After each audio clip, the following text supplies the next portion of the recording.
Check out this mannequin that was given to me by a friend. I love her and I can't wait to get started on her.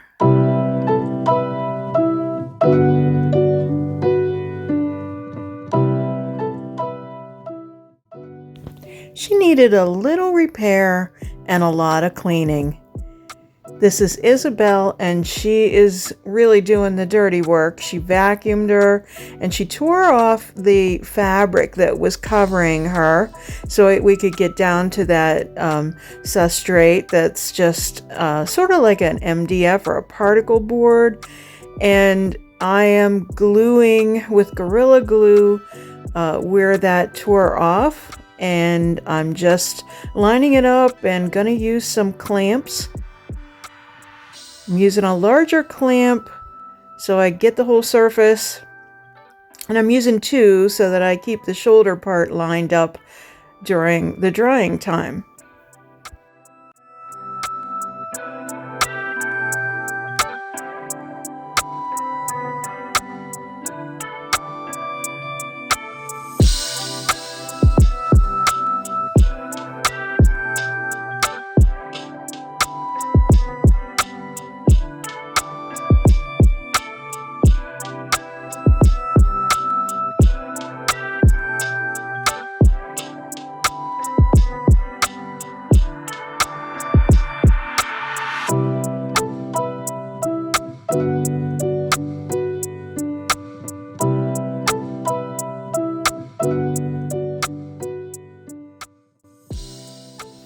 I used some Dixie mud to repair a little crack that was on the surface, and then I'll also use the mud to repair the crack where we glued it back together.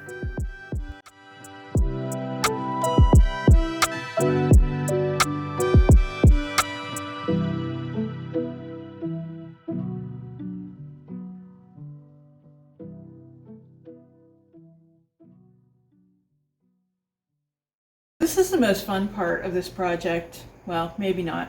Seeing it come together is fun too. But choosing the designs for this, when you have it in your head and you don't really put it on paper and you're just kind of going a little bit by bit, you just kind of gather everything first and then narrow down your choices. I have a bunch of things. Like, I love the industrial vibe, but of course she is a mannequin, so she's a girl, so she's a little bit girly. So we're gonna try to incorporate all of those looks. I'm still not sure how I feel about the patina on the metal, whether to keep that as is. Right now you're not seeing the wheels, but they're pretty ornate. So I might just kind of leave that as is and come back in with gilding wax and highlight it and give it a little gold. Or I might go with rust patina and work on that, or I might do it all, you never know. Just waiting for that inspiration. But I found these at, I think it was Michael's, and they were like super cheap, but they're molds that were used for cosplay. So there's some cogs and, bolts and that kind of thing. So I think that'll play to the industrial look.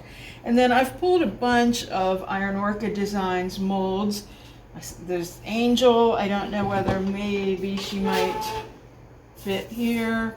Not sure. And if so, do I want that there? So I want to put molds along here and along here and maybe around here and perhaps down the side, or maybe we'll leave the gap. Not totally sure yet about all of those details, but I certainly have pulled a whole bunch. These are wings, roses, these frames that, who knows, might be fun. Cameos, and the new, this is Juliet. That might make a really cool border down at the bottom, hard to say. Bees and crowns, of course, of course. And then there's the Laurel Crest mold if I'd want to put anything on there with words. These are great little swirly additions, and the laurel leaves. So many choices. This one is Dainty Flourishes. So this has a whole bunch of really cool things that could be put along these lines. That sounds perfect, right? Dainty Flourishes.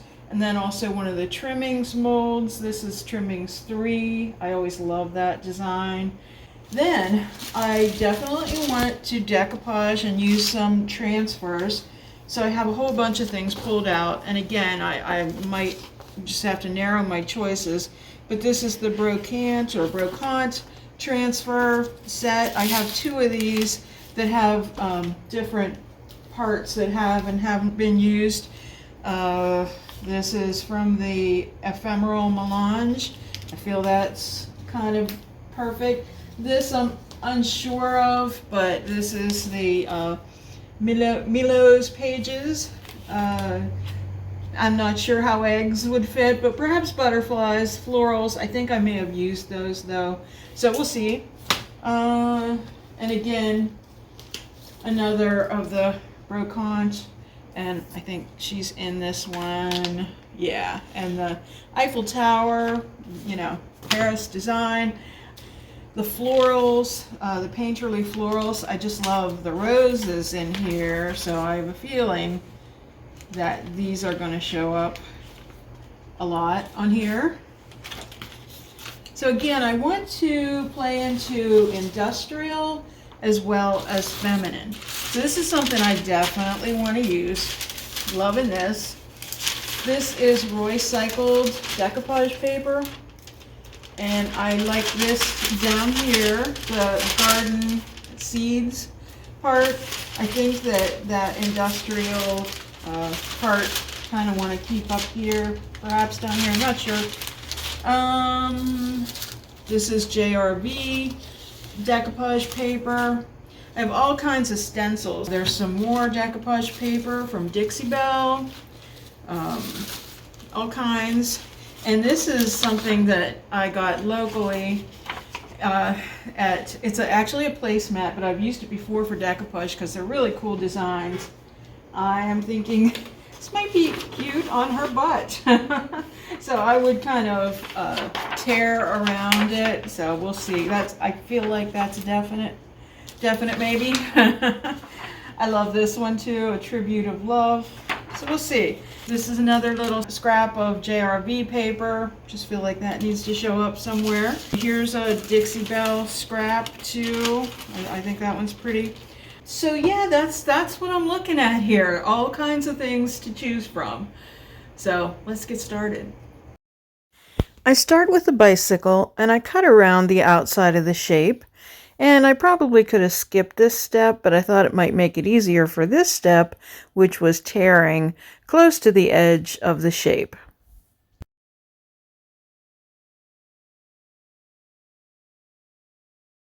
I use Dixie Belle's Clear Coat and Flat because I feel like it's the thickest of the sealers, and with this heavy paper, I feel like that's necessary.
I use the scissors to help make this a little flatter and a little bit less wrinkly. It just kind of makes a little dart in there.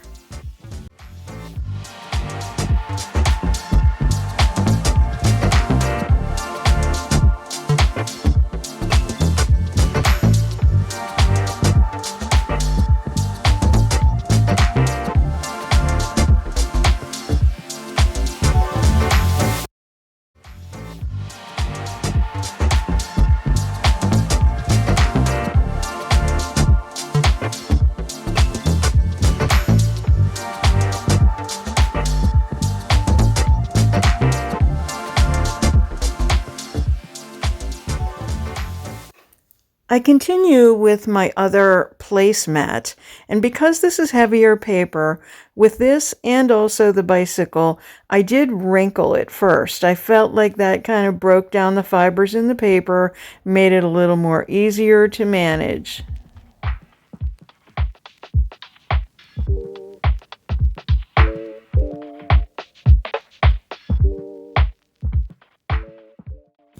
I used my fingernails just to mark where I wanted to cut because I wanted this decoupage paper to stay within the confines of that neck area.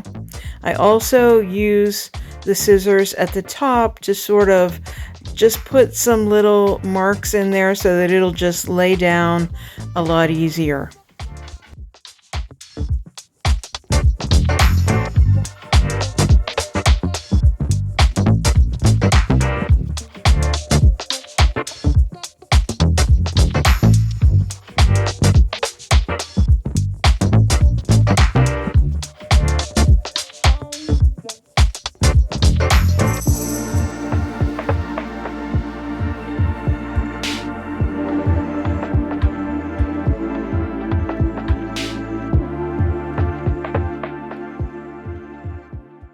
I tear out this section because there was some writing that was on the mannequin and it had that industrial feel, and I just really wanted to keep that. I also, as I went along, I just kind of decided not to paint or stencil. I just kind of want to honor the originality of the piece while still making it an art piece and something individually my own. So I intend to keep this piece. I know this is a little quirky, but it's a good place for a butterfly, don't you think?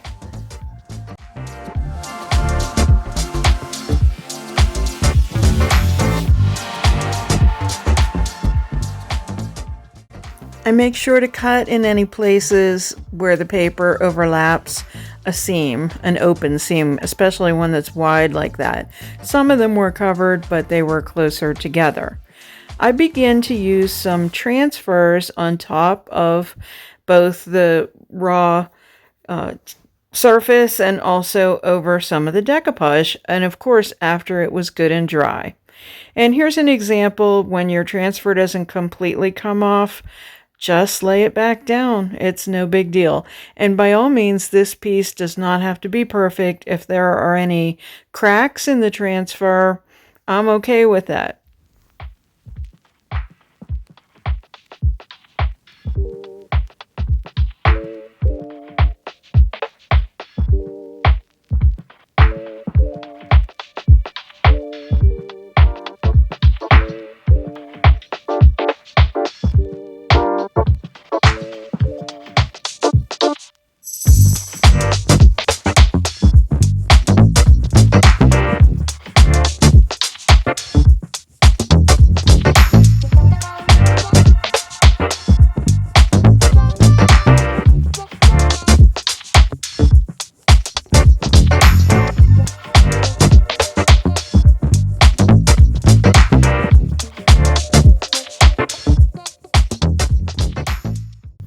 Isabel got her first try also at mold making with this, and she did an excellent job.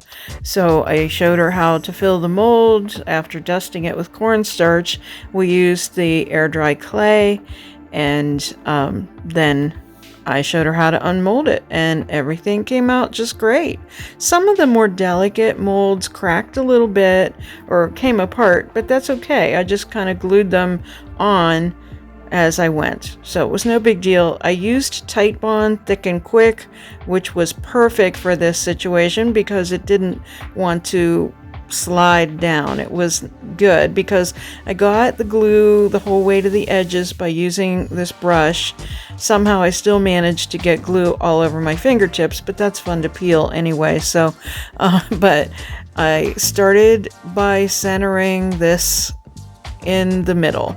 It's sort of her pendant, I guess you could call it, part of her necklace. So I started pressing it down, and then I realized it was a little crooked, so I had to just realign it. But I just carefully pat down so I didn't want to lose any of the detail on the molds.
This is the Trimmings 3 mold. I love how it's designed so that you get a continuous flow.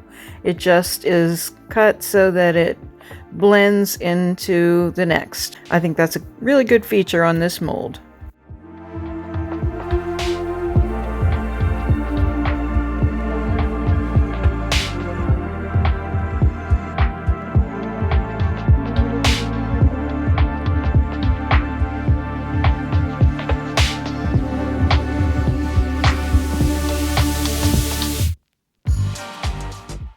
Now it's time to paint the mold. I'm using Moonshine Metallics in the color Wedding Bell. This is a Dixie Belle paint, and I love these metallics. I thought I'd go with this lighter. I'm going to darken it up a little bit, and hopefully we'll be kind of close to the original metal on here. Doesn't have to exactly match. So after it dries, then I take brown wax and also Dixie Dirt in ash, and I just work it in. I try to go along the edges and cover any paint that I got on the actual mannequin.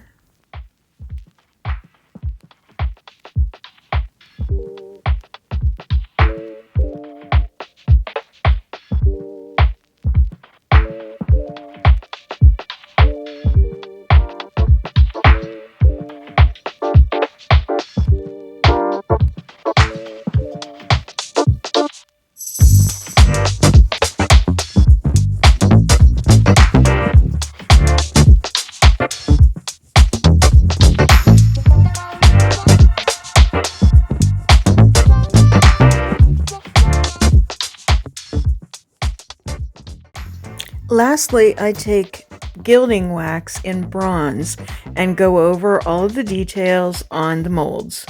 I think this just takes it to the next level and brings back a little bit more of that metallic sheen. I also use it on the feet down at the bottom, again, to just bring back a little bit of the metallic. Remember our girl before we got started? Take a look at her now.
Thank you so much for watching today. If you like this video, give it a thumbs up and share it with your friends. Don't forget to subscribe and hit the notifications bell so you don't miss a thing. Visit us at lavintagedecor.company. On Instagram, we're LaVintage Decor, and on Facebook, we're LaVintage Decor Altoona. Stay well.